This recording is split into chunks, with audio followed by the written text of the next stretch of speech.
Aku tak nak viralkan kes ni sebenarnya. Kes rompakan 3 juta di rumah aku tu. Namun, saban hari aku rasa macam ada benda yang tak kena.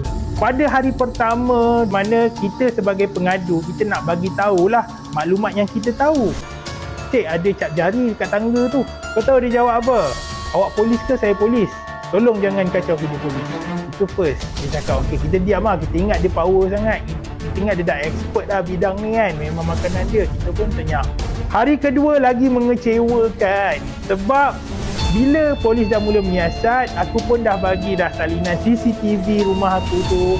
Kami dapatan kami melalui CCTV ini merupakan orang Cina. Aku pun terpegun tau bila dia kata orang Cina. Sebab apa? Kau tak tengok ke CCTV, woi? Macam mana? Macam mana?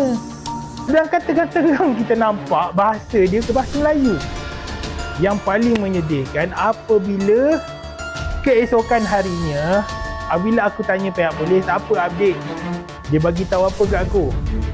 Susahlah nak buat kes ni sebab rakaman CCTV semua tak clear. Jiran semua tak membantu sangat, dia kata macam tu. Dan juga dia bagi tahu security kami punya CCTV pun tak ada function, tak ada record. Dia cakap macam tu lah.